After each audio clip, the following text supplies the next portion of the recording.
Welcome to Momentum for Change, Voices of the Missouri Movement. This is a monthly podcast produced by your coalition, and I am your host, Nora Mosby, a Member Services Specialist at the Missouri Coalition Against Domestic and Sexual Violence.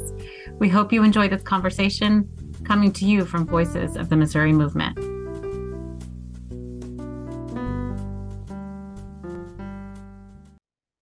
Hello, listeners. Thank you for joining MOCADSV today for Momentum for Change. I am your host, Nora Mosby, and I am really looking forward to this episode today.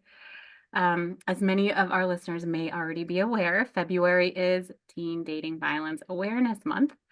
And in recognition of Teen Dating Violence Awareness Month, I am joined by my wonderful coworker, Cara Jones, who is brilliant and has a lot of expertise and thoughts about teen dating violence. And we're going to talk specifically today around the issue of strangulation, another area that she has a lot of expertise on. So thank you so much for joining us today, Cara. We really appreciate you being here. Thanks, Nora. You're just talking me up, and I'm not sure. That was just quite the introduction. Well, it's true. It's true. So some of our listeners may remember you from joining us in an episode last September where you talked about the National Sexual Assault Conference that we went to in San Francisco and highlights from that. So if you just cannot get enough of the brilliance of Cara Jones, please tune in for that episode that we recorded last September. It is available on our streaming platforms and on YouTube as well. So for this episode, like I said, Cara is joining us to talk about Teen Dating Violence Awareness Month and some intersections around teen dating violence and strangulation specifically. So Cara, for anyone who has not met you, would you mind introducing yourself and letting us know what you do at the Coalition? Sure. My name is Cara Jones, and I am a Member Services Specialist at the Missouri Coalition Against Domestic and Sexual Violence. I am the Member Services Specialist for the Central and Northwest region.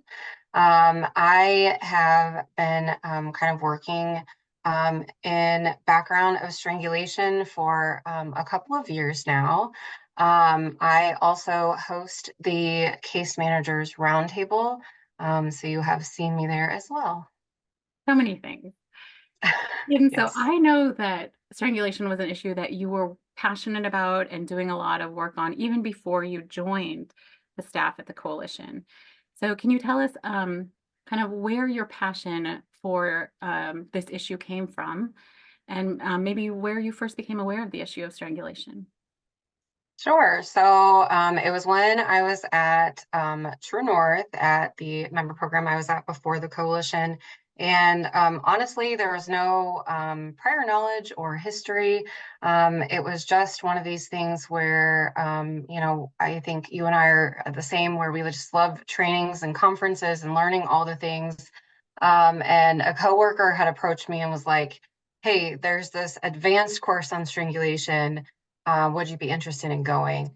And it was actually hosted by the Training Institute on Strangulation. I really had no prior knowledge of strangulation. And so I said, why not? And I had no idea what I was getting myself into. It was a really kind of, it was an advanced course. It was a really in-depth, deep dive into strangulation. But by the end of the course, you had to give a pitch on what you were going to take away from this course and how you were going to use the knowledge. And I really just gained so much from it and found a passion for sharing that awareness, sharing that knowledge. And then so my pitch was to implement a strangulation protocol in Boone County with what I'd learned. That's wonderful. And I can't wait for you to tell us about that. But as you were talking about strangulation, I was just kind of wondering, is it one of those issues where it's like the more you know about it, the more you want to know, and that you can really take a deep dive into it? Absolutely. I had no idea how scary strangulation was, or I think even scarier, like how common it is, especially in domestic violence. But yet how minimized it is when we're talking to survivors. You know, when I was doing direct service, I can just remember so vividly talking to survivors and them sharing their stories And then they would go through the story and it would be like, I, got in a fight with him and, he broke my windshield and he choked me and he broke my phone. But when he broke my phone, that was the worst thing that happened. I'm like, wait, let's hang on here.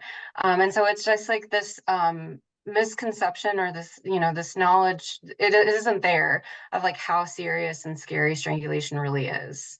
Yeah, it's so true. And it is so common. It happens so often when we are supporting survivors of intimate partner violence that they tell us these stories about having experienced, often they'll say choked, but having experienced strangulation.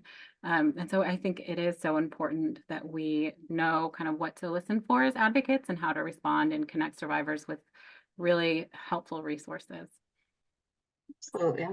So let's go back to that protocol you were talking about. Can you tell us that about that? Sure. So I, myself and my coworker, we started talking with the executive director at True North and talking about, what this protocol would look like. It was kind of modeled after Missoula County, Montana, and then San Diego, California. They both at the time had active protocols. Essentially, what a strangulation protocol will do is get all of the stakeholders involved in a strangulation case from beginning to end. So EMS, dispatch, law enforcement, prosecutors, victim advocates, everybody on the same page with how to handle a strangulation case. Also including medical providers, because the gold standard of how to handle a strangulation case should include, obtaining imaging, a domestic assault forensic exam, just certain things should be in process. So getting everybody to the table, sharing that awareness and the knowledge about the dangers of strangulation, and then how that strangulation case should be handled. And then ultimately, too, where we aren't putting that case back on the victim to have to cooperate, and then letting those cases be prosecuted without that survivor having to do that. Okay, wow. So it sounds like it's um, kind of connecting all of the dots in the community to best respond to cases of strangulation that occur. Absolutely. Awesome. So what's the status of the protocol now? Where is it? So, yeah, so it should be finalized. And the last I heard, it was to be finalized roughly November of 2023. So it should be up and running. And so hopefully we are hearing some things soon. Well, that is great to hear about. Thank you for your work on that, and I hope it really makes a big difference in supporting survivors who are experiencing strangulation in Boone County. So great to hear about that. If people were interested in developing a strangulation protocol in their own communities, do you have any guidance that you would suggest for advocates interested in adopting a similar protocol? Absolutely. So the Strangulation Institute does have resources on their website they actually have the protocol for Missoula County and San Diego. The reason that Boone County specifically liked Missoula counties was that Missoula County, Montana is a college town. And so Boone County being in Columbia, we are a university town. And so we kind of picked between the two what would best fit Columbia. And so those were just two models. And so just so you have like a basis of where to start, San Diego is obviously, a very large metropolitan city. But just to kind of have like it goes and breaks each section of, like what a victim advocate's response would be, what a prosecutor's response would be. And so you can kind of get an idea of like what the entire protocol would look like and how each party is supposed to be responsible for their portion. Wonderful. And we will include that link in our show notes as well. But please do, if this is something you're interested in getting started in your own community. Cara has done it in Boone County, and I think would be a wonderful resource for helping make it happen in other parts of Missouri as well. Yes. So I know that strangulation is a huge issue in the domestic and sexual violence advocacy movement, but I think it's something that we haven't always paid a lot of attention to. And so there is a need for more awareness within our work to support survivors, but I think in the general public as well. And so when you think about awareness around the issue of strangulation, is there anything that you really wish there was more kind of awareness about, or some takeaways that you would like to speak to? Yeah, I think, we've kind of talked about it a little bit, just like how dangerous it can be, and also how common it is, in domestic violence, but also how scary that means that the abuse has gotten. We know that from many, many studies that the use of strangulation increases your risk in that domestic violence relationship of homicide very exponentially. They say between 750 to 1,000% it increases your risk of homicide.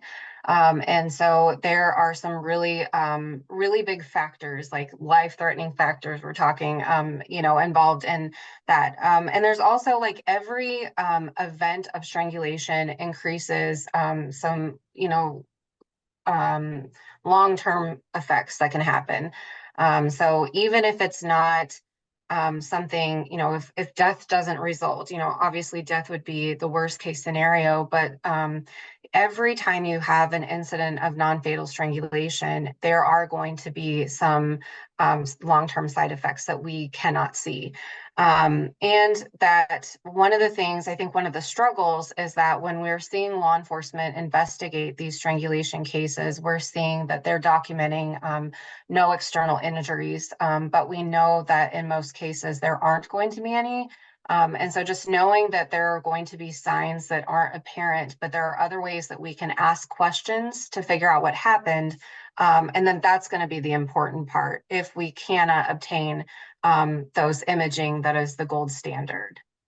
Great. So it sounds like there's really opportunities to connect survivors with health services that could prevent some of that long-term health damage that might occur from experiencing a strangulation event. And then there's also promising practices for homicide prevention as well. So Absolutely. that's so exciting to hear about. And so when we think about strangulation being such a risk, a huge risk factor for homicide, do you have any thoughts about why that is, or what's going on with a strangulation event that really puts a survivor at risk for homicide? Sure. So the Strangulation Institute likes to say that a person who strangles has a God complex because it's literally that person taking, the survivor's life in their hands. It's like they have the ultimate decision of whether that person lives or dies. And so they ultimately get to choose like what happens beyond that point. We know, domestic violence situations, the abuse often escalates. And so how do you escalate past choosing between whether a person lives or dies? And so I think that's why it's that repeated cycle of power and control. How can you how can you maintain that power and control? You have to increase that ante once you've done something enough. We know that in cases of strangulation, they're ongoing. And so we know that that's got to go up somewhere. Where do you go up from strangulation but homicide? Yeah, yeah, yeah. Such an important point. Thanks for speaking to that, Cara. Um, and then before we kind of leave just our focus on strangulation, is there anything you think that would be helpful for advocates to know when they're supporting survivors who may have experienced strangulation? You kind of spoke to the language that survivors use, which I think was a really important point. Like survivors not going to say, and then I experienced strangulation, or and then my partner strangled me. Um, they often use the word choked or put their hands on my neck or something like that. But do you think there's any other tips that would be helpful for advocates to consider as they're working with survivors? Yeah, so actually, the Ohio Domestic Violence Network has done a lot of work in strangulation and head injuries. And so they have a lot of resources on their website. They like to talk about it with survivors as if like anybody has ever put any like pressure or injured your head or neck. And so that's a good way to talk with a survivor because you're wanting to match their language. Because again, if you ask somebody if they've ever been strangled, the chances are they'd be like, no, never. But, has anyone ever put pressure around your neck? Has anyone ever, controlled your breathing or made you stop breathing? And, because there's different levels And people think, well, if I didn't lose consciousness, if I didn't urinate, if I didn't defecate, then I wasn't strangled. But then there's different levels of that. And really, if you get to that point, like it's a very dangerous level of strangulation. So, but just using their language, and then just letting them know also that, if you experience like memory loss, or, if you have experienced strangulation and you have memory loss, or, maybe some mental health concerns, or, if you have started having depression since the injury, then maybe talking to a medical provider, because what we are learning is that strangulation, and loss of blood flow or oxygen, which is what is happening when you're strangled, can actually, those are some of the long-term effects of strangulation. Can be either cognitive impairments, mental health impairments, and so that's what we're seeing. So I think that's a great kind of tip for advocates who are working with survivors who've experienced um, strangulation. But would you say, if we have listeners who are like, I have experienced a strangulation event, that it's best to connect with a healthcare provider, or what next steps should survivors take? Absolutely. And the Ohio Domestic Violence Network has like a little chart that has like a really good talking points of like, I've experienced this. So you can fill out that sheet, and then you can take that actually to your medical provider, to have some really good talking points, because we do know that sometimes, if you've experienced strangulation, it's hard to, or even in trauma, we know it just with trauma, it's hard to keep things in chronological order. It's hard. Sometimes it's just harder to go to the doctor and remember all the questions that you want to ask your doctor, or just be intimidated by being in front of a doctor. So they really give some good talking points of like, an advocate can actually sit down and do with a survivor. So you guys can work on that form together, and then the survivor can take that in with their medical provider and be like, these are all the things that I've experienced. And it's just kind of right there in like a one-page handout. That's wonderful. And we will also link to that in our show notes. You're just bringing up so many great resources, Cara. Our listeners, we mentioned it in the show introduction, and our listeners might be aware that February is Teen Dating Violence Awareness Month. So we've talked about the importance of awareness around strangulation. We are very strong believers in the issue of raising awareness. And so, can you tell us the importance of raising awareness specifically around teen dating violence, and why you think that's important for the public to be more aware of? Yeah, so I think what we are learning now is that, well, I mean, anybody who's been a teen knows that being a teen is really hard. And then when you have teens, or are around teens, it's hard to communicate with them, and they are going through a lot. And what we're seeing now is that they are learning a lot of information about either how to have relationships, how to be in relationships, from social media, or from pornography, from each other, and so, or from the internet, social media, and those maybe aren't the most reliable sources of information. And so I think that's a concern that we're seeing now, is that teens are learning those skills, what are going to turn into lifelong skills, from maybe sources that are not the most accurate or reliable. So, if we're not taking steps to provide reliable, accurate information, young people are going to get it from somewhere else, and it might not be accurate or reliable, is what you're saying. Absolutely. Yeah, I think that's such an important point. Um, so I also just want to say, like, this stuff starts really young. We know that it's maybe not even an issue just limited to teenagers.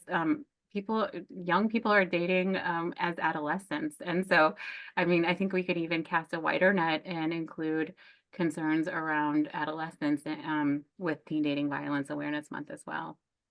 So if we are aware of young people, adolescents or teens out there who want more information around teen dating violence, do you have any resources that you would direct them to? Or even parents who are wanting more information? Yes, thankfully there are some really good sources of information out there. Love is Respect. They are the ones who put out the theme this year for Dating Violence Awareness Month. So loveisrespect.org. They do also have a hotline, and they also have a text line, which is really cool because that's how the young folks like to give and get their information. So we can definitely link that information in the show notes. There is a resource called that'snotcool.com. And that information, I'm sorry, that website has resources for digital and technology abuse.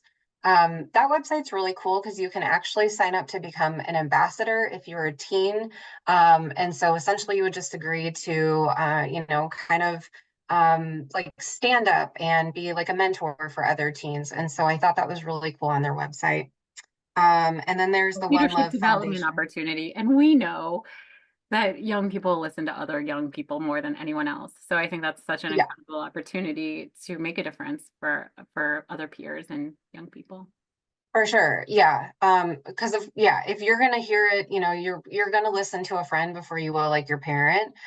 So yeah, absolutely. So if you're interested in becoming an ambassador, that's notcool.com. And then there is the One Love Foundation, and that is an organization that empowers young people with the tools and resources they need to see the signs of healthy and unhealthy relationships. And that is joinonelove.org. And then, of course, there's the Anti-Violence Project at avp.org. Wonderful. Thanks for mentioning all of those. And then if you're an organization that's looking to increase awareness about Teen Dating Violence Awareness Month, the resource that you mentioned, Love is Respect, who is a project of the National Domestic Violence Hotline, they do have some wonderful materials on their website specifically around Teen Dating Violence Awareness Month and raising awareness about teen dating violence. Especially this year, they have a campaign and their theme they have chosen is, quote, love like that. And it's really taking a different spin on Teen Dating Violence Awareness Month. And instead of focusing on the abuse or the harm that young people might be experiencing, it's really looking at a preventative approach, proactive approach on fostering teen or healthy teen dating relationships. And I thought it was really a cool uh, approach to take on raising awareness is what can teens do to prevent violence from happening in the first place? Do you have any thoughts about that theme? I really like the theme this year, and I think it could go beyond, intimate relationships and just like how to have a healthy relationship. We know that I have experienced, I have kiddos in school, and so bullying is a thing. And so I think a love like that, I think, can for sure go beyond the intimate relationships and just like having relationships in general, and just learning to understand what healthy versus unhealthy relationships are, and what learning those, healthy boundaries are, what consent is. So I think it's just like encompassing all the things of just like what being a good human is kind of what I thought about the theme. Is like not necessarily, agree with you about like not necessarily like dating violence related. It's just like be a good human. It's so important. Yeah. Yeah, absolutely. And I think it speaks too to what we've already talked about around how young people listen to other young people and learn from their peers. And so love like that kind of hints at this issue of role models and how to model positive, healthy relationships and where to look to for that model. So I think it's a great theme for this year as well. So I would like to draw upon some of the issues that you've already talked about in our conversation around strangulation, specifically when it comes to teen dating violence. And what's the connection there? Where does strangulation and teen dating violence intersect? Yeah, so I think that is something that we are just beginning to scratch the surface of, um, and how that is intersecting. What we are learning, especially throughout the pandemic, is again that teens and young adults are getting a lot of their relationship information, a lot of their information on what sex looks like from media, from pornography sites, and that is not necessarily accurate information. And throughout COVID, a lot of the pornography sites lifted their paywall, and so anybody was able to access the site, and it is alarming at the rate at which strangulation appears in pornography. And so when you're looking at, mainstream media and memes and shows and pop culture, strangulation appears and it's almost common. And then you look at in porn, and it's just like violent porn is almost the norm. And so if you are not, as a parent, or as a trusted person, having conversations with teens and young adults about what relationships look like, and maybe what sex looks like, that's all the information that a teen or young adult has. That's going to be what they think that normal looks like. And so I know that Debbie Herbenick is a researcher from Indiana State University, and she has been studying public health for many years. And I think she started realizing in 2015 that there was like a shift in kind of how college students were having sex and like what that would involve in. And so she's been doing a lot more research into that. And it's been alarming. What she's found out is that it's almost all the time that college students are engaging in non-fatal strangulation. And it's kids that have no idea the dangers of strangulation, how severe it is, how to do it. I mean, there is no right way to do it. I will put that out there. But they're engaging in these activities, and they really don't know how. And the implications can be life altering, they can be life ending. And so we have, kids engaging in these behaviors and maybe not really understanding the full implications of that. Wow, that's pretty astounding. So you're saying that when young people learn about sex from pornography, there is an increase in strangulation events occurring between young people.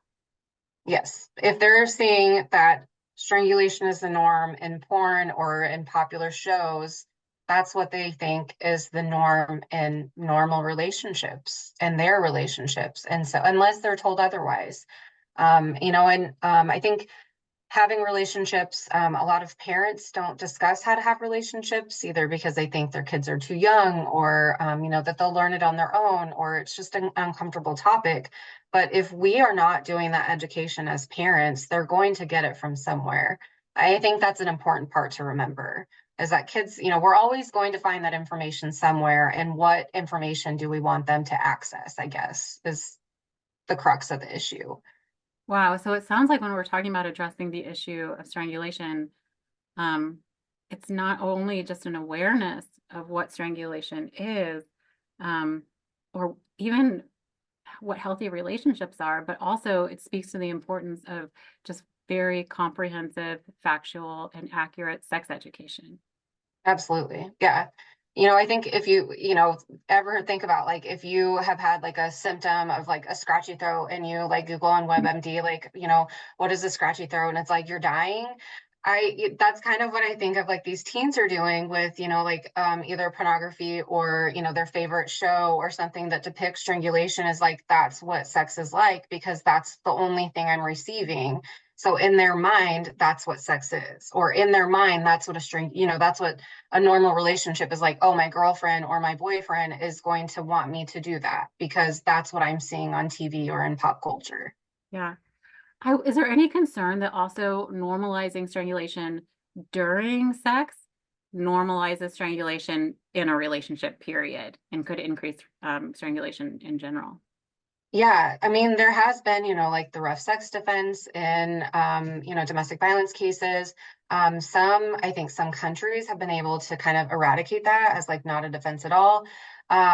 It's so, yes, I think there is some kind of danger to that. And so I definitely think it's something that we need to be very cautious of. I mean, again, there is no safe way to do it. So the best way is not.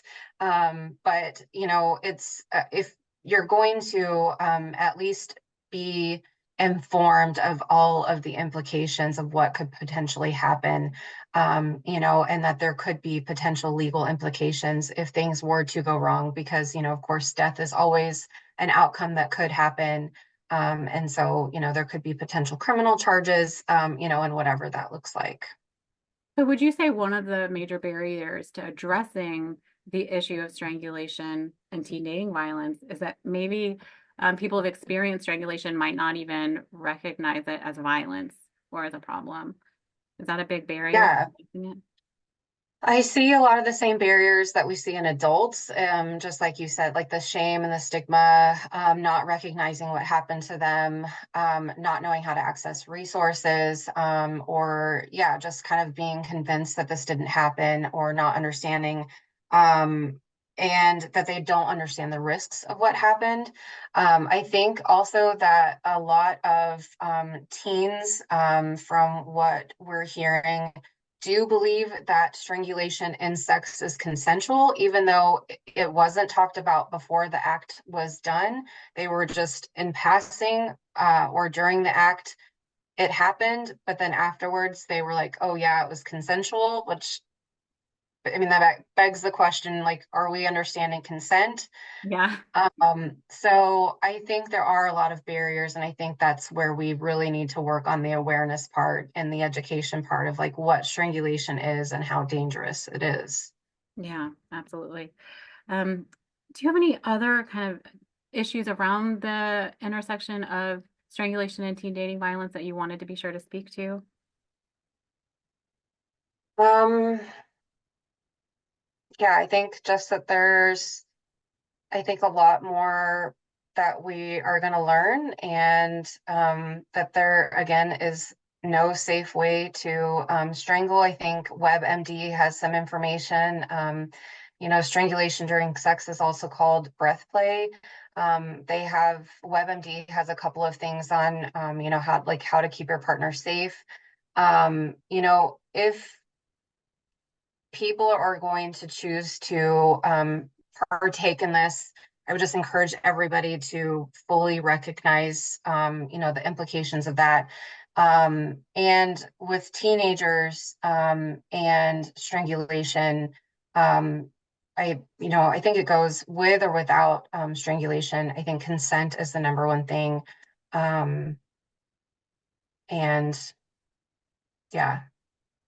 So I was just thinking too, another barrier could be like um, we have the challenge of survivors who experience a strangulation event not recognizing it as violence. But then there could be another challenge, an added layer of if somebody is perpetrating strangulation against their partner, they may not recognize it as violence or that they are perpetrating a violent act. Yeah, I mean, how do you distinguish something that was done?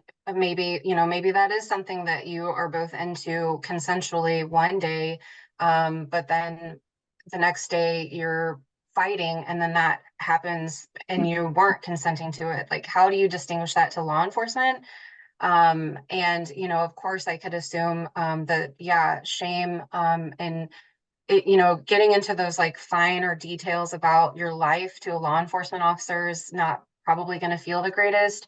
And abusers, of course, know that a survivor is going to have to share that information, and they might not even be aware that. I think a lot of people aren't understanding that consent is every time a sexual act happens, and so it doesn't mean that if you agree to be strangled one time that they just have this free reign that they can do it every time.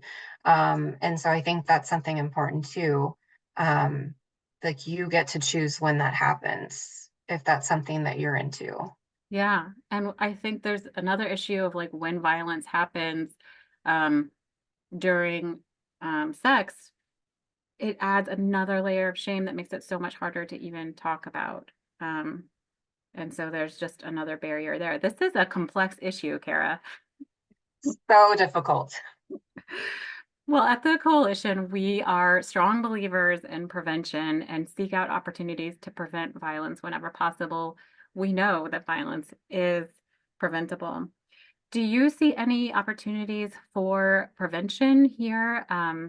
Or what's your vision for preventing strangulation in teen dating relationships? So I definitely think that you can start with creating healthy boundaries, creating healthy relationships at any age. You can start with young kids, and we don't put anything around your head or neck.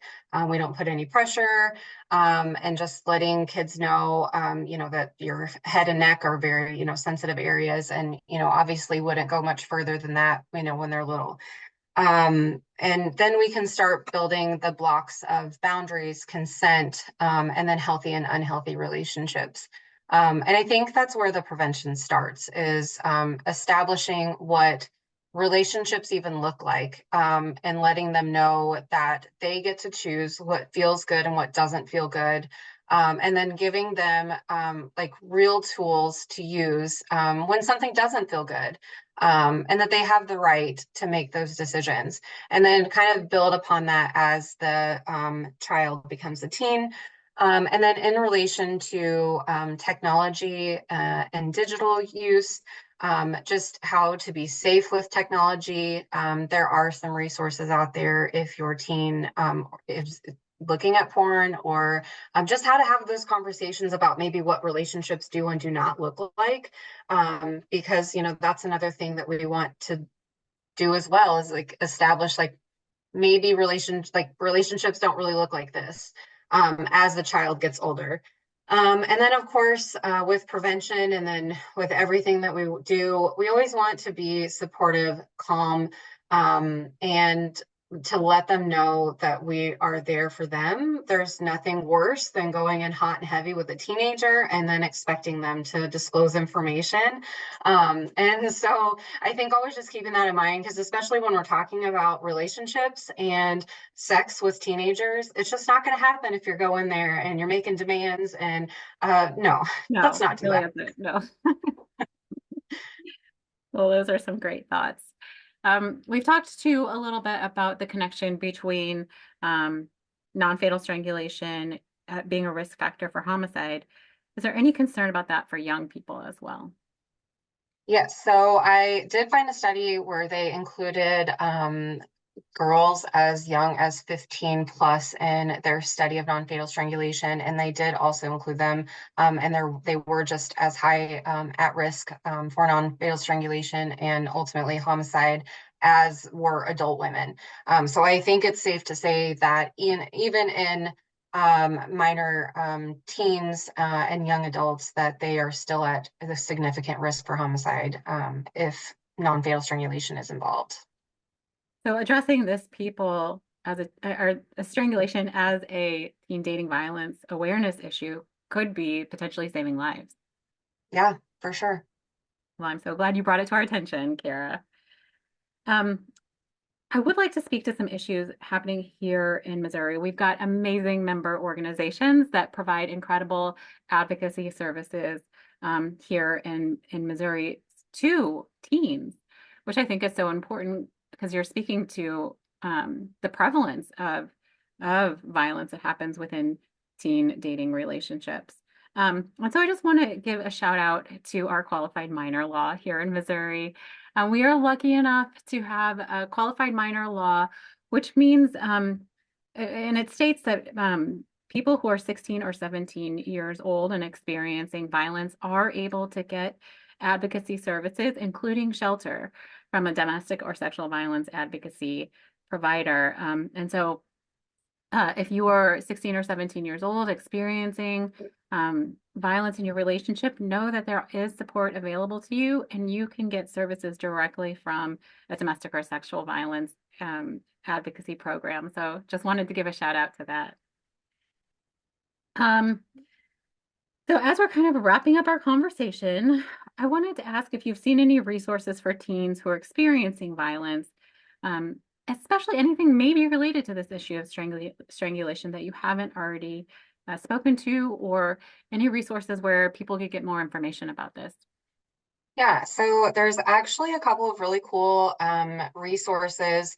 And so there have been more studies and more research that have been done in New Zealand and across the pond, so to speak. And so they're like way progressive, way more ahead of us than we are. We are catching up and doing the work that we need to be doing here. But one really cool resource is intheknow.co.nz. And this discusses all the things about rough sex, strangulation, pornography. It's such a really good resource because it just talks about like if you if you have a habit of watching like rough sex, how do you maybe get away from that habit? It talks to teens about strangulation, about the dangers of it. So it really is just focusing on the teens and all the things. And there's also it's time we talked.podia.com that talks about addressing pornography and how to talk with your teens about it. And then there is also cultureframed.org. And then it says their mission is to help kids build resilience and resistance to hypersexualized media and pornography. And that website looked like it had a plethora of resources as well. There's also a book for people who maybe need something to read rather than to look at. And there is a book by Debbie Herbenek. Again, she's from Indiana State University, and it is called Yes, Your Kid. And it is how to talk to kids and all the things about technology and what we're seeing with the current porn and how to have that conversation with them. Ugh, I love that. I think it's so important. Sometimes when I learn about a new issue, that's my go-to in my mind. I'm like, if I just had a book, I could read about that. So I'm glad Yes. you mentioned that resource too. So, Kara, you and I are both big fans of podcasts, especially true crime podcasts and podcasts related to our work around domestic and sexual violence advocacy. I think we have at least weekly conversations about what we've been listening to. Yes. And I know a lot of our listeners also might have that passion in life as well of just really liking podcasts related to issues of domestic and sexual violence advocacy. So I have to ask before you go, are there any podcasts that you've been listening to recently that you could recommend to our listeners? Of course, absolutely. And I can go on for days, but I did find, of course, the podcast on crimes against women for sure. And it has like, I mean, thankfully I found it now because now I have like 4 years worth of episodes because they started during the pandemic. So it's a great time to be alive because now I've got 4 years worth of content. But there is actually a Working with Teens episode, which I think is so cool. And it was released in July of 2020. It is a very good resource.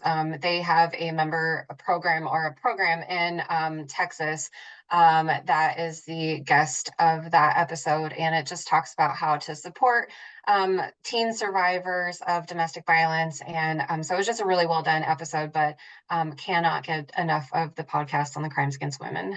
I am such a fan of that podcast too. It's just wonderfully done. And it lifts up the voices of survivors' experiences, and also highlights subject matter experts in a wide range of issues across this field. And so I've learned so much from it already.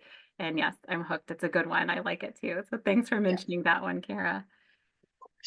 Anything else you'd like to mention before we wrap up for this episode? I think, yeah, if anyone has any questions, I am happy to help out. I think that strangulation absolutely is something that we are falling behind on, and we have not yet, I think, seen like full implications.